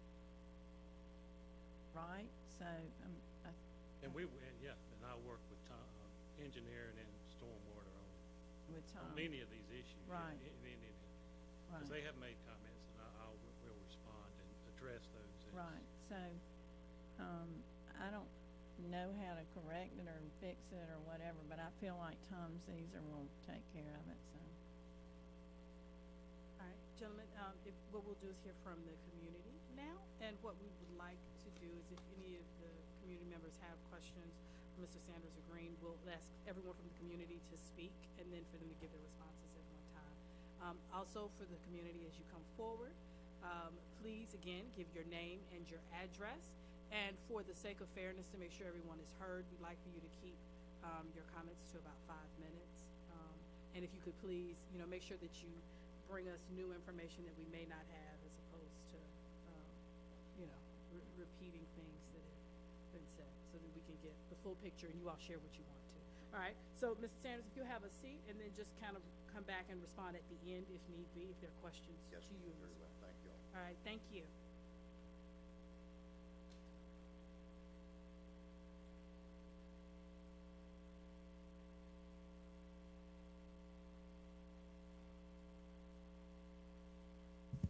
Hi, my name is Landon Ball. I live in 165 River North Drive. I'm the first house in the neighborhood, and I'm a member of the HOA board in the River North subdivision. And I basically have 2 points that I want to cover, or two issues that I feel should be resolved before you guys would approve this application.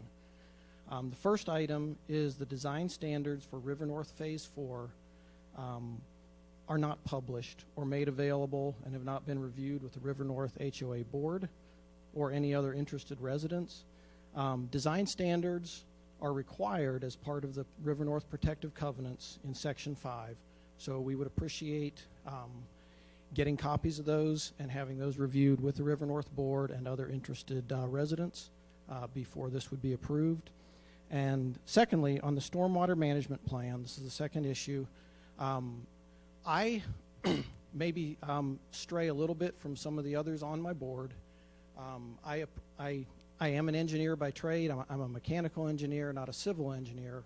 But in general, I understand these plans. I support the concept of the swales.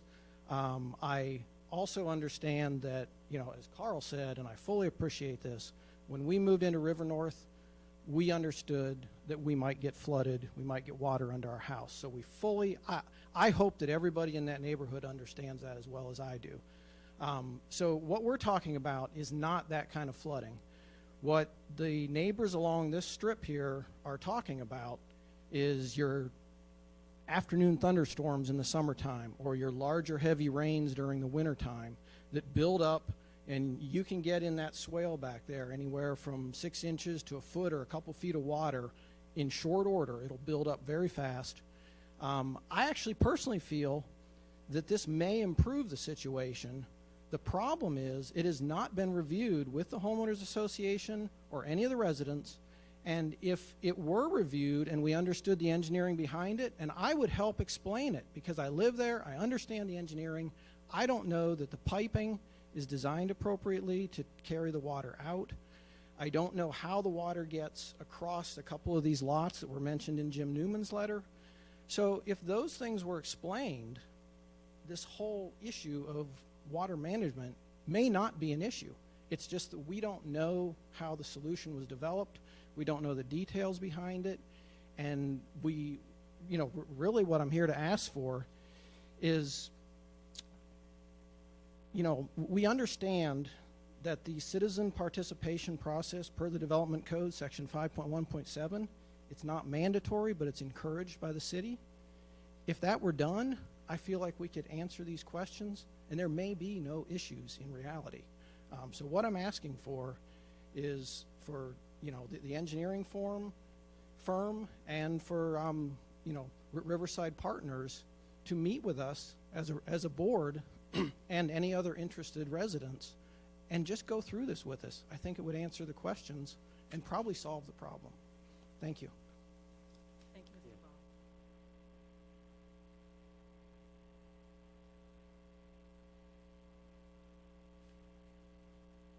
Hey, good evening. My name is Daniel Atkins. I live at 417 River North Drive. I live right on that point that you see as the swell comes in. I've lived there for 3 weeks. I've owned the property for 3 years, and I want to commend Mr. Sanders for building a beautiful neighborhood. We've lived in North Augusta for 12 years now, and it's beautiful. I wouldn't want to live anywhere else across the river, and I'm still extremely glad that we live here, so I want that to be known. And I don't knock the next phase development.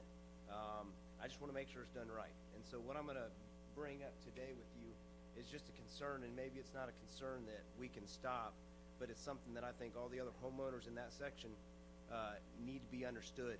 And by me building on this lot and buying this lot, I took on 2 major risks, and one I've learned from before, and the other I'll do again, which is buying an area in a lot in a low flood area. And I don't regret that at all. Like he said, I understand the risk associated with that. And it's beautiful, and I'm a risk taker, and so I'm fine with that. And that is a once in a blue moon. When you look at the FEMA map, this area has never flooded in accordance with the FEMA map. And so I knew that before I took on my risk here. And so the next thing would be taking a risk on moving into a place where I didn't know anything as far as the development that was going to be next to it. So I said, I'll take on that risk. And Mr. Sanders worked with me a while back before I purchased the property, and he said, I am going to try to develop back there. And so just so you know that, I said, well, thanks for the transparency. I guess there's a third thing. I never tested the property for soil compaction before I purchased it. And that's something that I will forever do and will forever recommend people doing if they build a custom lot. And so I purchased the property 3 years ago, and I went over there with my wife and had picnics and planned the house, and we started the building process. And we got the footers dug, and the city of North Augusta came out to do a soil compaction or just a probe test, and it failed.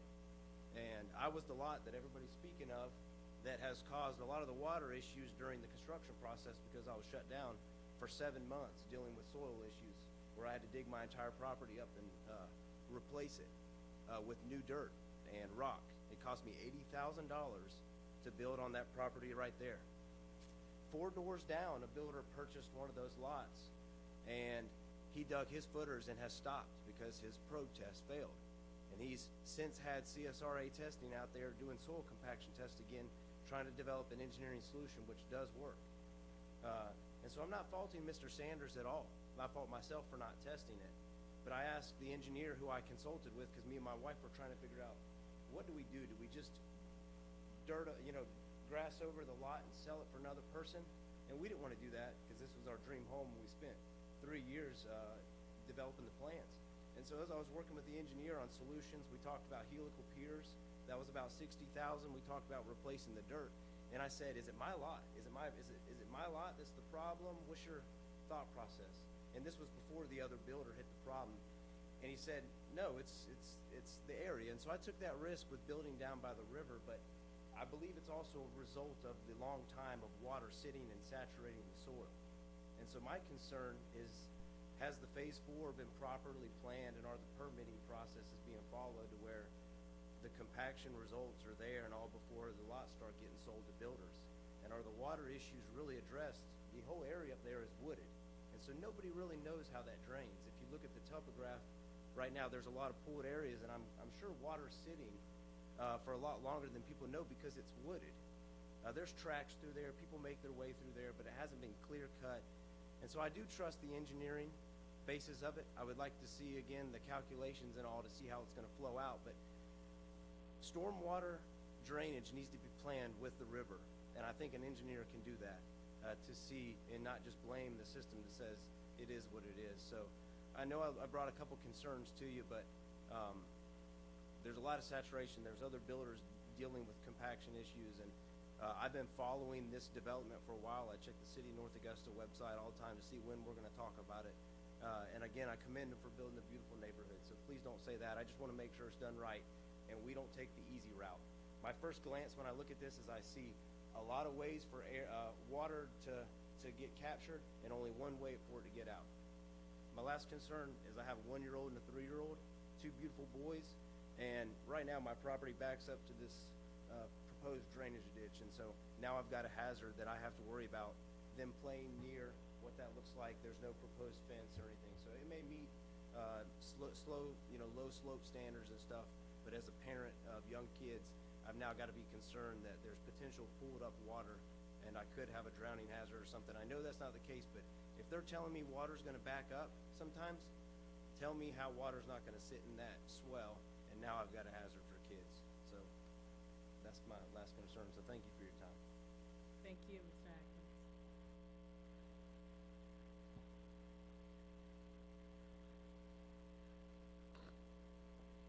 I'm James Smith. I live at 442 River North. I've lived in this neighborhood for about 14 years and just love living down there. It's a beautiful neighborhood. It's in the low country. It's kind of very unique for North Augusta, as you all know if you visit our neighborhood. We have a very diverse neighborhood down there. People love living down there. Carl did a really nice job on that. And we're really excited that it's finally expanding. In this last couple of years, we've got about 50 new homeowners in the original development. The HOA, none of us have any problems with the expansion of the phase 4. We're happy that, new homes will be coming in the area. We'll get new residents in there and everything. So I just want to talk about, since I've lived right across and watched this water flow on these houses for 14 years. I've lived through what I'm going to call the 100-year floods 6 times in the last 10 years in River North. And I have to admit that the Army Corps has done a much better job. They've monitored it now. Before, at the end of Altima, the house is flooded down there to the lower level. It was in the flood zone. It's designed to let water go in and out, but those homes were flooded 3 times. In the last several rains, the Army Corps has done a much better job controlling the dam, controlling the downstream, and so we haven't had that flooding of the houses and stuff. But this area that I want to talk about for a minute, which is getting developed, so you're getting ready to put a lot of streets in, you're getting ready to put a lot of stormwater systems in on the roads, you're getting ready to put all the housing, all the roofing, all the water up there. Where is it going? It's going into the worst part of River North today, where all the flooding occurs in that area, okay? And then it's going to be tailored, it's collected, and then sent down to Altima, where all these other houses are going to the river that have flooded with, from the river and stuff. And if I could get, is there any way I could get my drawing up where I circled it? Is there any way, Libby, on the HOA letter, the one where I circled in red where I can kind of show them what I'm talking about? Y'all may have, you have it right there. I used his plan. It's kind of circled in red where all the flooding is occurring. You have it, so I can just kind of explain it. Maybe just go ahead and put theirs back up, and I use my era. Do you have some pointer or something I can use? Just put that plan back up. And by the way, I am an engineer also, and I do a lot of heavy construction work and large buildings and all, but it's all for the government, okay? So I've not done any residential or anything like that, but have done a lot of building and construction.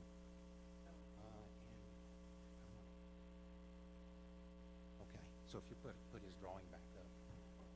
Okay, sorry about that.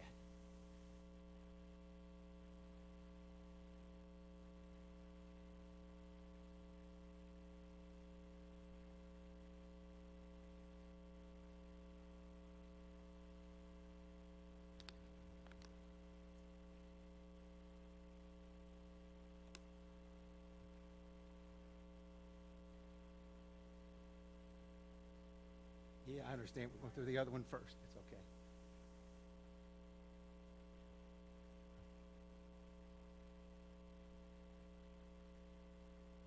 By the way, one day we hope that we get connected with the Greenway and everything down in River North for it, make it easier for us to get downtown and stuff. Right now, we go the back roads and the gravel roads through River Club and over, you know, riding our bikes and stuff. So, all right, here we go. So this is River North as you're coming into the main entrance right here, and you come on down. Okay, the homes that are flooding and the lots that have flooded are all right here, right along here. Okay, all this rainwater that we're proposing, and we're praying that this ditch will work, comes down into these ditches right here. Some of them underneath the road, and there's a culvert that goes across the road here into Altima. Okay, they're hopefully all to collect. Also, there's a culvert that runs under the road right here. That's a very low area right there. That collects so much water when it rains, it's soggy, and it also runs across and it collects in this other little valley. So we get a lot of rain. So all this area here gets a lot of rain. These homes get a lot of moisture in the back, rain, the ground's saturated, so when it rains, it builds up quickly from normal rain and stuff. And so what we worry about is, our residents that live there in the HOA, they've complained a lot to us. And they're concerned that all this new development is flowing all that water there. Now, as Carl mentioned, he doesn't control the river. We don't control the river, right? But when the river gets up, then all that backs up. Well, where's it going to back up? Well, it's going to come right here, this Ultima, going to back up. It's going to back up. Guess what? These are going to get worse flooded. Because where's it going to go? It's just going to flood worse than it is today because this whole neighborhood's flowing down. So that's what we worry about. I called Mark on Monday and hopefully get with him and talk about this. But we want to make sure this system works. We want this to remain a beautiful neighborhood. We don't want to have these backyards and all flooded with those people that live there, bought their homes and they're building there and they're living or raising their families. We want to have a beautiful expansion. And we just want to make sure this works and it doesn't, aggravate the situation for people. And so that's why we're here. Thank you. I appreciate your time. No, thank you all.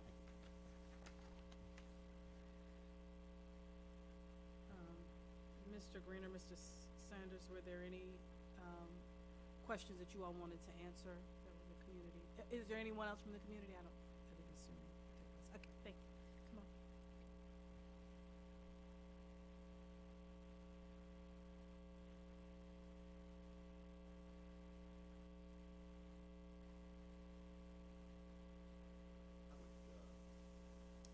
I would like to address Mr. Ball's comments on the design standard aspect of his comments.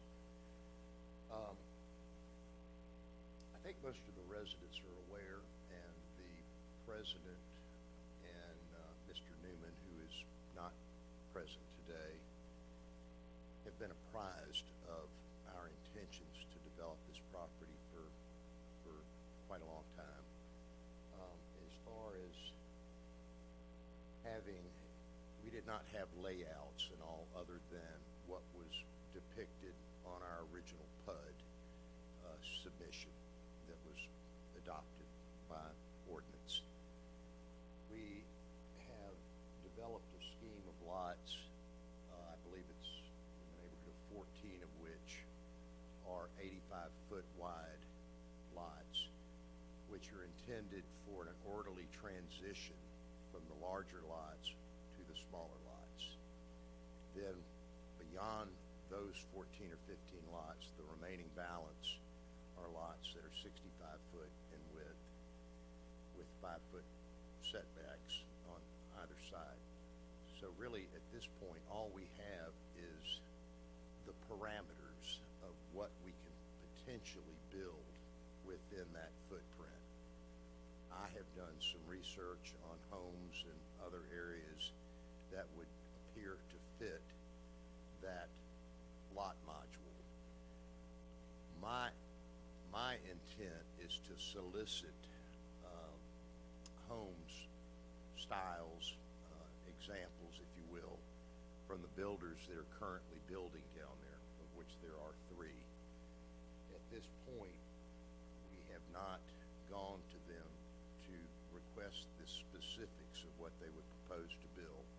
But because of the size of the lots, I would anticipate probably what we're looking at is homes that are in the 2,000 heated square foot range, perhaps a little below or a little bit above, but whatever can be fit into that lot module and still comply with your sideline and your rear setback lines.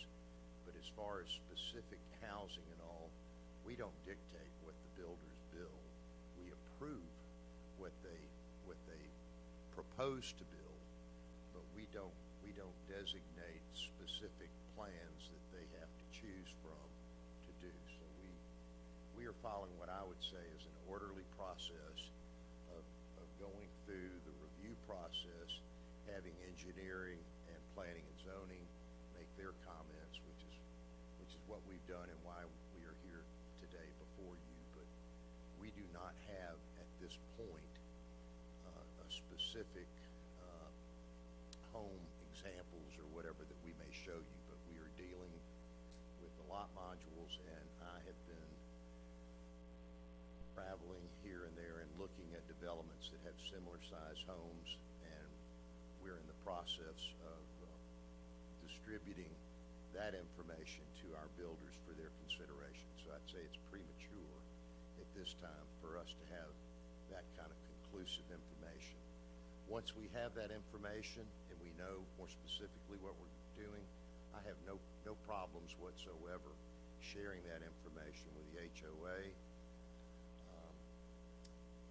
So that really is, I hope, an explanation of where we are at this juncture. Happy to answer any questions that you might have. I didn't really understand the HOA to ask for that information. I understood that they were really wanting more to see the engineering, how the engineering of the water problem was figured out.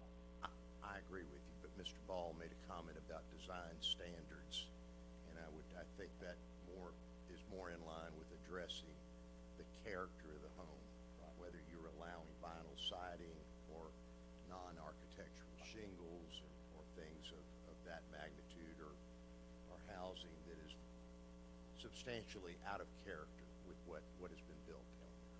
But my question would be for the engineer, how difficult would it be to share that information with the HOA? I can send them anything. But we've got the submittal package, just like we submit to the city, all the calculations, all. So it would not be a big deal? Yeah, I mean, it's all digital, it's PDF. Okay, right. It's open book. Yeah, it's not. And I think Mr. Atkins had a question about the water not standing and the concerns with young children with the swells. I think is that.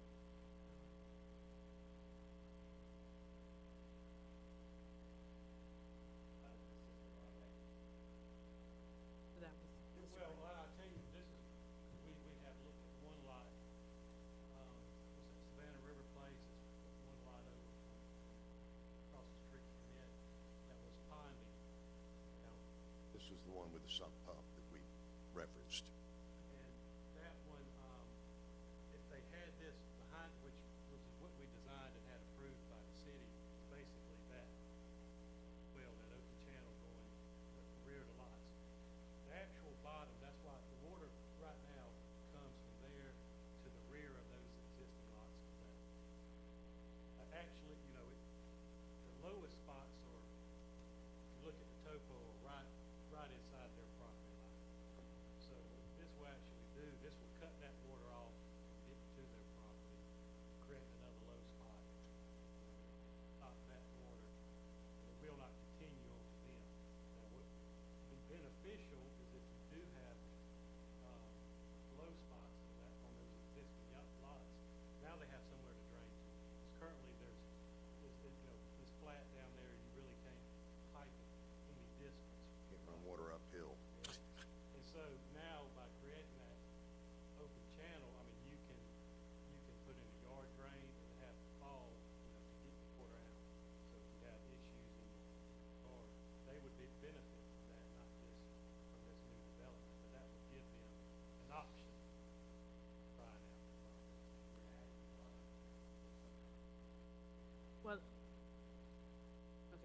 So what we're gonna do is, Mr. Green has, I think, answered that question, and what we may suggest is that maybe if Mr. Green's amendment to Atkins could discuss this, in more detail personally, so that you could explain to Mr. Atkins. That would just be a suggestion, right, for, that you all discuss this, more, but I think Mr. Green has, offered an I can answer. point to that. That water is coming there now. What's up there? The high point, what is up there at the top, right below the wetland line up there? That water's coming this way today. You can use a That's- pointer, like please. the pointer? This is a natural high ground that is runs right along here, and we basically showing that, keeping it that away. The water drains that away. This water comes here, natural low spot through the property, undeveloped. I mean, it comes right down to the bottom into this, right to that hole here. It's coming down here now. What the problem is today is, this is not a uniform bottom, so you've got holes, low spots in here where the water is allowed to pond. It's not flowing on down. Create the channel, you'll allow this water to flow on down. It is sitting back, just sitting, you have to infiltrate. All right, so thank you, Commissioners, for discussion. Did you have a question? I do. Okay. Okay, so, and Ms. Hodges can correct me on this, so I'm trying to answer back to, Mr. Ball. So it's my understanding that you draw your plan, all that you're doing, and you submit that to Ms. Hodges, and then Mr. Zeezer comes in and says, this is what we need for drainage Correct. and whatever. So what I'm trying to think about here is, y'all are gonna submit, or you already have submitted this to her, and now this is going to Tom Zeezer. And Tom Zeezer can sit down with Mr. Ball, with Mr. Smith or whoever, and say with y'all and say, this is what we gotta do, this is what I agree with, this is not what I agree with. And that would clarify for everybody what you need to do. So then you have her package, Tom Zeezer's package, you put it together, and then it goes. So this is kind of elementary to me right now in that we've seen this, but we don't know what the engineering department has said. You've met with the engineering department in depth, No, I mean, we've submitted. but you haven't heard back We from had, them. well, we've gotten some comments, but we had, the last email I got was there was some more comments coming. That comes from also Stormwater. Right.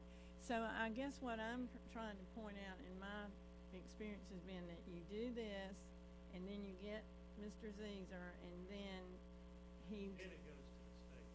and then it goes to the state. So it's not like if we approve this today, it's a done deal. It's got a lot more talking to be done. So just to piggyback on that or clarify, so this motion would be, if offered, would be for the approval of the major subdivision preliminary plat. But the applicant would still need to receive approval from stormwater management permit and satisfactorily address review comments and modify plans in response to any outstanding stormwater, engineering, and planning comments. So this again would be just for approval, for the preliminary plat, and they would still have to receive approval, which is the process, that Commissioner Mackey just described. Subject to the satisfaction of the issues before Mr. Zeezer, and Right, that's what the approval- Right, So- that's what I was, we understand that. Yeah. We're fine with that. yeah, that, well, I was just trying to speak to I them I back understand. there. We're totally transparent. We're trying to comply with whatever valid issues need to be addressed. All right, are there any other, comments or questions from the commission, discussion? I think that we should, whoever makes that motion should, make it, whether they do share that information with their HOA. As far as the engineering figures, as far as all of this stuff about size of house and stuff like that, I don't think that's what they're asking for. I think they're asking just for the figures, like how they came up with a 30-inch pipe as opposed to a 36-inch or 60-inch or whatever. So, let me ask, This is only just to satisfy them. I don't think it's necessary for this project to go through, but, and maybe, Carl, you just said, okay, we'll just do that. I mean, it's not a problem, no big deal, we don't care. We'd be glad to send you the information. We are more than happy to entertain any ideas that Mr. Zeezer or DHEC or anyone puts before us. And you don't mind sharing that with the HOA? No, I do not. okay, so given that, Mr. Sanders has agreed to that, I don't know that that should be a part of the Okay, motion. So, are you satisfied with that? Am I? well, let's not get into, let me get, let's get so. That's what they asked for. So, I don't mind doing. okay, so let's back up a little bit. So that would be the recommendation, and that would be the advice that you're offering, that they share it with the HOA. I don't know that legally, we would have to ask Ms. Hodges if we can make that a condition, because that's not a condition back to the city. Yeah, I don't think it could be a condition. Yeah, so that's, I think you're right. Yeah. I don't think it could. What I was saying is that the property can't be approved, not them approving it. I'm talking about the engineering. They may not approve it. right. So, again, the recommendation from this body would be that Mr. Sanders share that information with the HOA as the community has expressed concern and has requested of him, and to keep the HOA abreast of the conversations with engineers. Oh, I'm sorry. So just reiterating that the community has requested that you share this your information around engineering with the HOA? Okay. And I think Commissioner Watts was asking for the record for you to say that and acknowledge that.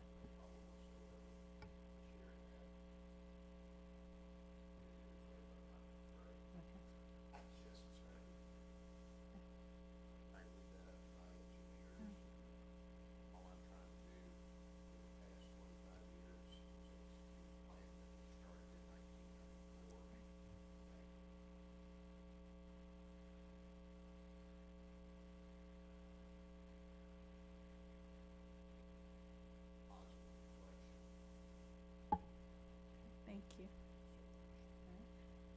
Commissioners, any other questions or comments? One thing, and I think Mr. Easter's here that have nothing to do with this particular development that need to be addressed, but we have an engineering staff in the city that's gonna review all this, and if it meets the city's code, they'll have to approve it. City, to get the city to take over the drainage and go back and correct the years and stuff, that, to me, that's the city council issue, and not engineering issue, because engineering got to set standards, they got to follow. If it meets them, it meets them. Just so more issues here than this, that need to be addressed in a different form.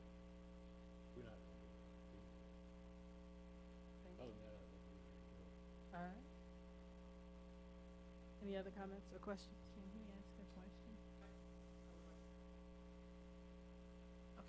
Okay, if you could please keep it brief, and then, because this is somewhat out of order, and I'm gonna go ahead and allow it. Yes, sir, thank you. So the swales on the drawings are to be deeded over to the homeowners association. Right. So the homeowners will own that. Right. So that's one of the reasons we feel that they should be reviewed with us. And when I asked for the review, I didn't mean for a pile of papers. I'd like for, this gentleman to explain, have a meeting with us and any interested residents. It'll probably be 10 people or so, and do a design review with us. So that's what I'm asking for. On the architectural control, I was actually asking about the houses. I do appreciate that the plans are not set or anything that Carl was saying, but what I'm talking about is minimum house size, the materials that would be used, the roofing shingles, siding materials, etc. We don't want a bunch of vinyl siding, cheap-looking houses in there. We've all invested a lot of money, our lifetime, earnings in this neighborhood, and I believe it's probably going to look great, just like all the other new houses here. But we want some assurance, and that's what I was asking for, is kind of the basic architectural control of the new houses in there. So, thank you. All right, thank you. All right.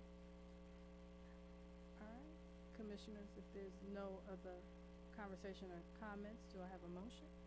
I just had one other comment, Yes. and this is a city comment. I think ultimately, who is responsible for the maintaining of those ditches and maintaining of those culverts? Is it the HOA or is it the city? Is it a combination, or do we even know at this point? Moving forward, who is responsible? The code, I believe, calls for it to be transferred to a responsible party. There are some very old subdivisions within North Augusta that the city has taken responsibility for, but generally, most of our modern subdivisions, we would not accept that responsibility, just because it is a lot. I understand, but based on the comments in this letter, then we're at an impasse, because they say they don't want it, the HOA does. Well, I don't think we're at an impasse. I think the city, what the city standards and what they do is what's going to dictate what happens. I'm just trying to think The that, city says that they don't accept the responsibility of those things and they're deeded over, just like a sidewalk. Now, the city accepts sidewalks and the streets, but I don't know that they accept other stuff. I used to do landscape work, and we cut a lot of subdivisions, and we didn't cut it for the city. And again, that decision is, if the city were to not do that, is not ours, it's the planning commission. So our responsibility, again, if I receive a motion, is to approve for the major subdivision preliminary plat as requested. just making a point, that's all. Yeah, no, thank you.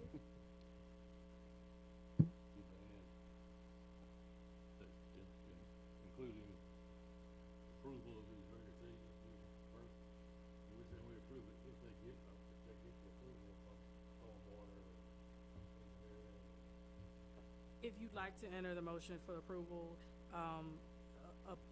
pending, I guess, We don't want to approve exactly what's necessary on a piece of paper right now.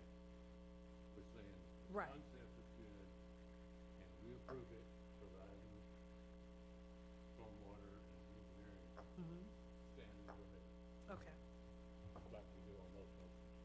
so is that a motion? Yes. Okay. All right. Second. All right, so it's been moved and seconded. Any further discussion? Okay, all those in favor, please say aye. Aye. Okay, thank you. All right, thank you all. All right. We've got the staff report, and then we will be finished.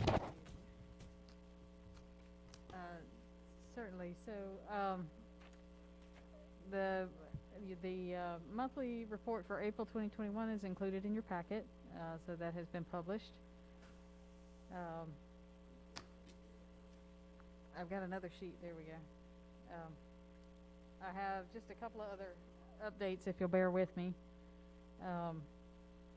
First, we obviously we were all here for the comprehensive plan discussion earlier during the study session. So we will continue with those monthly as the schedule. We did population and housing today. We'll be doing parks, recreation, and greenway in June. So same schedule, 6 p.m. I would encourage you all to take a close look at Appendix A in your comprehensive plan, and that will reference you back to the portions of the adopted comprehensive plan that relate specifically to parks, recreation, and the greenway. So you can read up and refresh your memory on what we currently have adopted. So I encourage you to do that. Secondly, the North Augusta Development Code rewrite is still continuing. We should be receiving some drafts of some portions of that soon, in time for the June 8th steering committee meeting.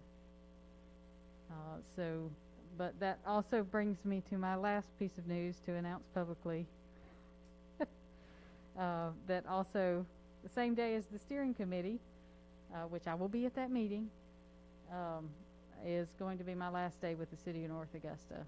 And I've enjoyed working with all of you, and it's been my great honor to work for the city of North Augusta.